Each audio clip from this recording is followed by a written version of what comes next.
the horse with human eyes. Written and narrated by ladyspookariayt and featuring Nightmare's Edge. I could always see him out of the corner of my eye. I thought it was nothing but a childish fantasy, something that came from an overactive imagination and loneliness. I lived in a small rural town in the middle of nowhere. More than once we have been mistaken for being a ghost town, abandoned completely. And people get a shock when they discover there are people who still live here. It isn't weird or a cult or anything, just a community of close-knit and happy families. There are about 100 or so of us. We are mostly self-sufficient and have access to utilities, so I'm not cut off from the outside world. My uncle owns several horses and trains them on his ranch. On the weekends, I would drive out there to help him with them, in order to earn some cash to spend at the local corner store, one of the 7 stores we have in town, run by the same families for generations. Some of the teenagers end up wanting to leave for the big city. Some return, and more importantly, some return with a spouse from the outside. I'd stay at the ranch for whole weekends, and sometimes I didn't bother going to school. People from the government rarely ventured into town, preferring to focus on more important matters than some country bumpkin's apparent lack of education. My uncle's property was large, just over 1,000 acres of land. There were some parts that had forests inside them, and I was always taught to stay out of there. I usually did. I first saw it in the distance when I was 4 years old. A shadow. An elongated horse figure. And when I rubbed my eyes, it was gone in an instant. I would see it when I was out in the paddocks tending to the other horses. The telltale aroma of horse filled my nostrils as I leaned against the barrel, listening to the heavy breathing of the pony since I was short at the time. The horses never showed fear or signs of agitation around the beast. It was always far away from me, yet each time, it slowly got closer. A blink of the eye and it would disappear. The older I got, the longer I was able to look at it, but never directly. It finally showed itself when I was trail riding one day. I rode Augustus, a steel grey thoroughbred, along the trails, and I shouldn't have been riding alone. Riding alone wasn't safe, but I found happiness in it. I wouldn't be distracted by other people or have to make small talk. There is something special about being alone with your thoughts. I could imagine worlds of colour opening up around me, vivid colours, and I would somehow forget my mundane life. The sun was beginning to set and filled the sky with a pink hue. Dusk was setting in. I saw what I thought was a horse. It looked similar to one of my uncle's horses, a tall and shaggy beast who had a wild mane and tail. Perhaps he managed to escape his paddock somehow. Either way, I needed to bring him back home with me. I clicked my tongue and called out, "Vortex," thinking it was him. The horse raised its head, turned its head to the side, and I saw the eye. It was shaped like a human's eye. I was instantly taken aback when it focused on me. I froze. The human-eyed horse turned around and walked towards me. It stood close, unmoving, all except for the mess of mane and tail that swayed in the breeze. The eyes were locked on mine, and I felt unsettled. Augustus beneath me stood steady, offering no sign of fear nor curiosity at the human-eyed horse.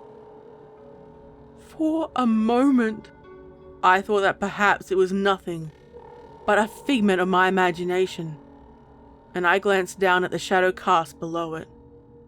It definitely was not Vortex. I felt I was ignorant of my manners and how to speak to whatever this human-eyed horse happened to be. I know talking to animals often soothed yours and the beast's nerves. I guess you're not Vortex, I said, dumbly, gave an awkward laugh and shifted in the saddle. It still didn't move. It didn't blink. The eyes locked on mine. And there was no sign it acknowledged what I said. Taking in more of the eyes, they looked to be in pain and were a rich brown. They were the wrong shape to be a horse's eyes. They stared at me, and for the first time, they blinked. I didn't want to dismount from Augustus in case I needed to make a hasty exit. I was intrigued by what the strange horse was. Maybe it was some kind of defect. Could it even communicate with me? It knew enough to follow me. I knew well enough this was no ordinary horse. Who are you? Silence. Only the breeze passed by, and I realized it was getting late. The red of dusk lingered, and I thought that was strange. Normally nightfall came quite quickly, and it was important to be home early. I needed to head back home, or else my uncle would worry about where I was. It could be dangerous on the roads alone. And I didn't bring any gear to light my way either. Hello? Can you hear me? The voice was deep, distorted and rumbling. I felt my stomach turn and the hair stand up on the back of my neck. The uneasiness remained. I didn't want to be rude. Yes, I can hear you. I don't understand. How are you able to speak with me? I asked, curious. The human-eyed horse flicked an ear and briefly tilted its head to one side, and what I interpreted was a quizzical expression. Human gestures inside a horse body. It stepped towards me, and other than the eyes, it looked like just another horse. It came close enough to touch me but didn't. Augustus turned and extended his muzzle in greeting. The two horses greeted each other, and I wondered, maybe this was just another horse. Maybe I was imagining things. Perhaps I was losing my mind after all. Maybe it was just lost, and I was just being,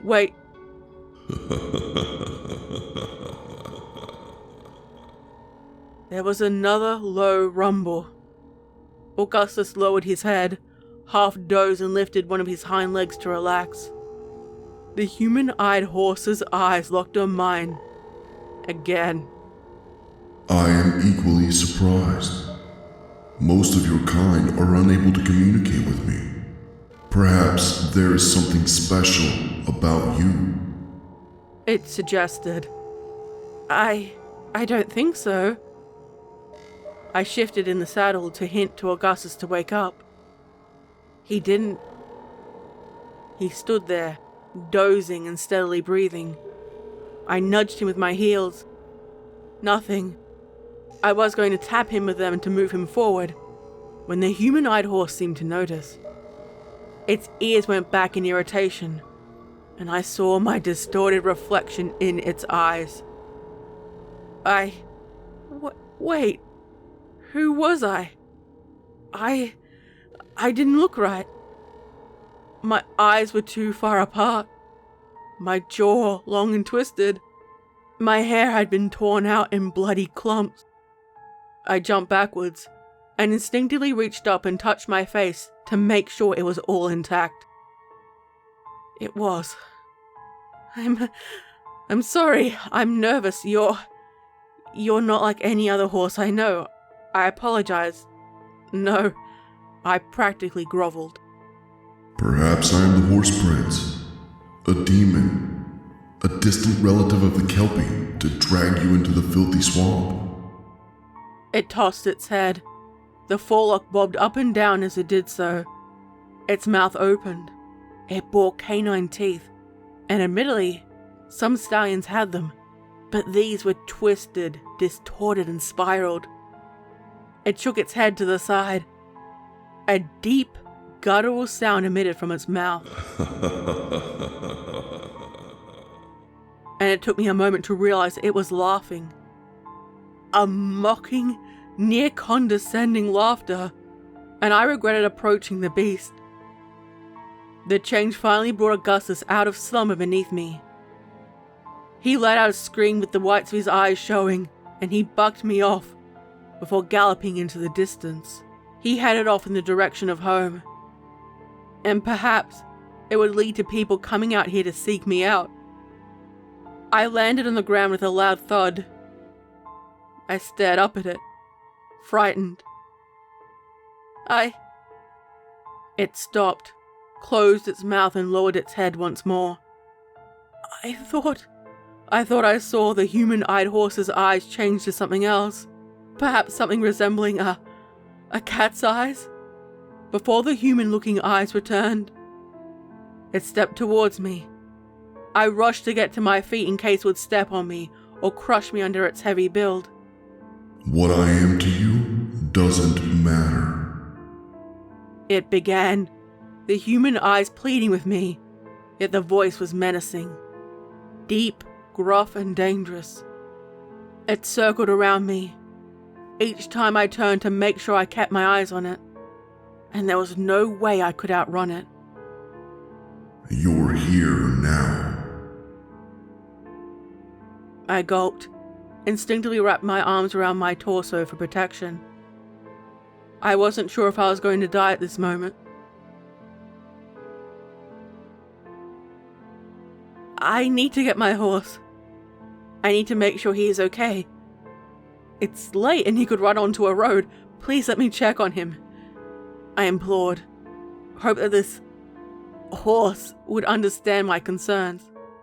The human-eyed horse kept circling me, keeping one of those human eyes on me at all times, and I swore I saw a look of pity in them.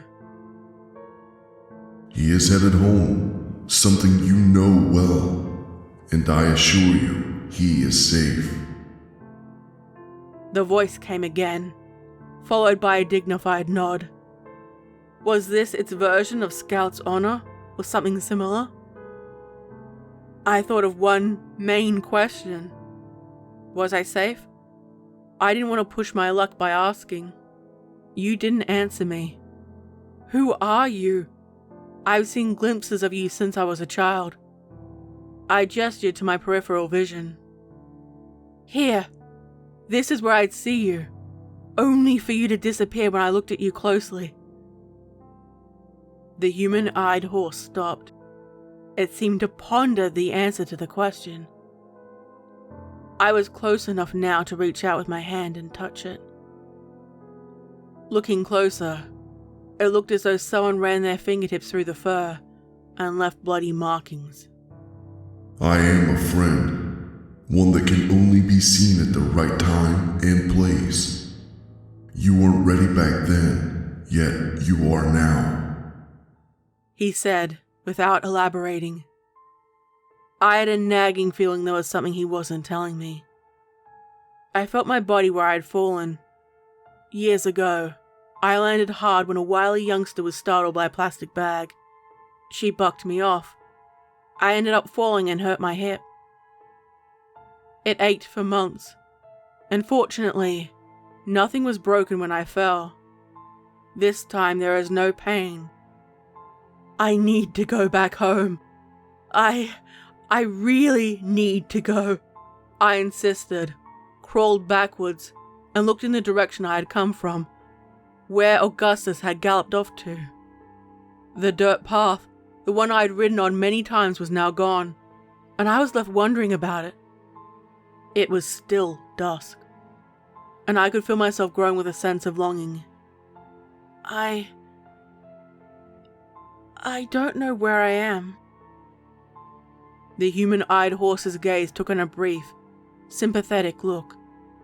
He extended his muzzle to brush against my arm, and I knew it was real.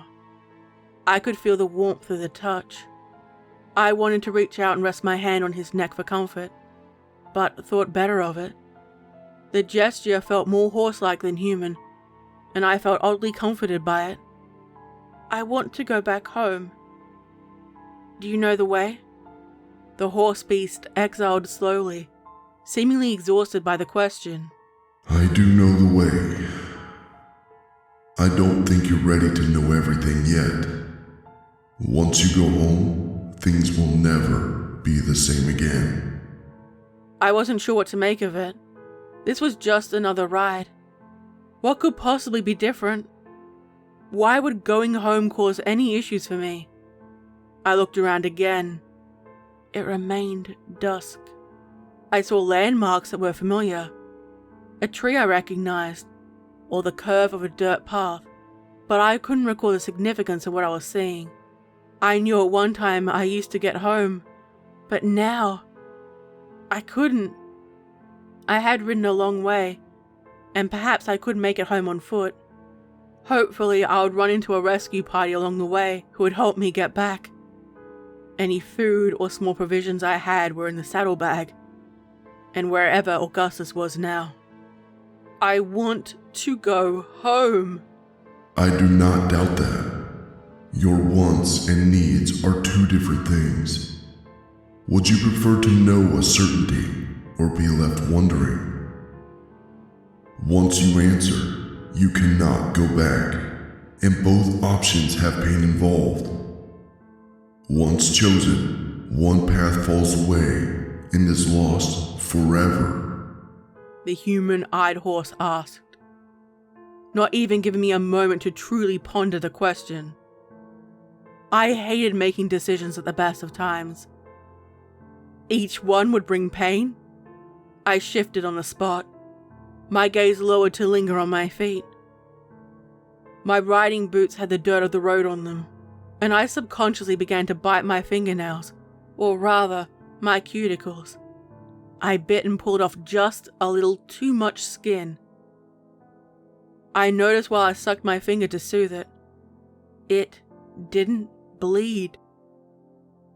The human-eyed horse waited patiently for my answer. Occasionally his tail swayed from side to side. The eyes would either be cold or filled with sorrow, alternating between the two emotions. I could feel the importance of my answer. I figured knowing would be better than not knowing. I want to know.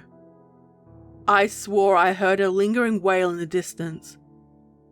A slow, piercing cry. The human-eyed horse seemed to sigh, a grim sign of acceptance as I accepted my fate. He turned and walked in the opposite direction, the sound of his hooves against the dirt pathway, and I followed, unsure of where we were going, and trailed behind him. He stopped, turned his head, and that human eye lingered on me. It was unsettling. Each time I wanted to ask about it, it was always on the tip of my tongue. But I found myself worried about how it would be seen. When I caught up with him at last, I asked, "Why do you have human eyes? It isn't normal." I realized how rude I was being. We walked together, the pace slow and steady. You know I'm not like any horse you know. I have followed you for a long time, keeping an eye on you and witnessing your decline over time. I witnessed your change, your despair, and the loss of your dreams. Your acceptance of this life. He answered, his voice slow and cold. I didn't feel any malice behind his words. I couldn't remember a time when I was depressed or that I declined. I was normally pretty happy with life and how it was going. I noticed he didn't answer my question. We walked together silently for a while, and I couldn't remember anything I was seeing. I felt as though I should know these things. There was a remnant of the past that lingered, but I couldn't place a name on those things. I traveled down this road before. I had to. If we were going back home, then this must have been the way I had come. You didn't answer my question. Why do you have human eyes? Horses don't have human eyes. The human-eyed horse did not answer. He seemed to think for a moment before he answered, head lowered slightly in both relaxation and despair. I am a connection to what was, a positive memory and a symbol, both a savior and a nemesis. I protect you now, but when you saw me for the first time, it was your doom and your prison. What the actual fuck? I regretted asking. I couldn't tell how long it had been. I felt like we were walking for hours, but only minutes had passed. It was still dusk, and I knew that didn't make sense. I vaguely recognized the pathway and remembered it. Home! We were going home! I quickened my pace, happy and determined. The human-eyed horse followed me silently. I ran down the long driveway and expected the homestead-style cottage to be there at the bottom. It was the same home, but different. The walls were painted differently. The cars out the front were different from the ones I remembered and resembled spaceships? No, but they didn't look the same. The music coming from the home was awful. Nothing about the home made any sense. It was mine, but it wasn't. I kept running and flung open the doors. It was empty. All of my furniture was gone, except for a few pieces. Family heirlooms that had been handed down through generations. The pictures on the walls were people who looked so similar to me. But their clothing was weird. They looked like they could be my cousins or something. Maybe? There were signs that an older person lived here too. There was a lone walker in the lounge room. It looked so familiar. I looked down at my hands. They were still young, fit and tan from a life of working outside in the elements. I ran upstairs to my old room. My bedroom. It was still decorated like my childhood bedroom, but with additions. Inside was an old rocking chair, one of those large and heavy hospital-like beds. I could hear the faint beeping of a machine. This was normal. I saw it every day. How could I see this every day? Stop. In the corner of the room was a little old lady. Her body hunched over, her hands near purple, and she was wrapped in a heavy blanket. She was murmuring to herself under her breath, again and again. She didn't know I was there. I didn't want to be rude or interrupt. Stop. Once you look, I have to... The human-eyed horse warned me, but it was too late. She lifted her gaze. Her eyes were fogged over, and even then I could see. I recognized her now. I recognized myself. She froze, terrified of me. And I stepped backwards to reassure her, me, that everything was okay. I felt the human-eyed horse rear up behind me, striking me down with his hooves. He used them to hold me down, while those fangs tore chunks from my body.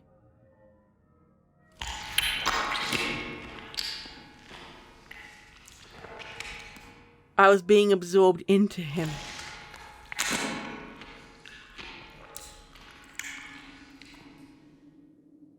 My youth, my joy, all my memories, piece by bloody piece, chunk by bloody chunk. I now understood why the horse had human eyes.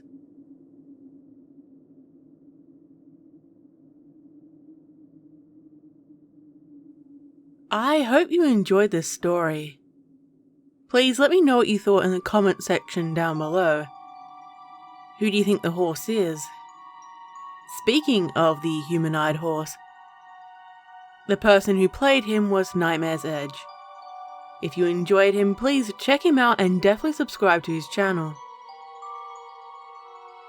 This video is made with the support of my incredible Patreons, channel members, subscribers, and all my viewers. Thank you so much for supporting me. If you'd like to join their ranks, please check the links in the description below, along with all my social media. Check out my merch and my Throne account as well. Stay safe, my little spooklings. And remember, I'll be watching you.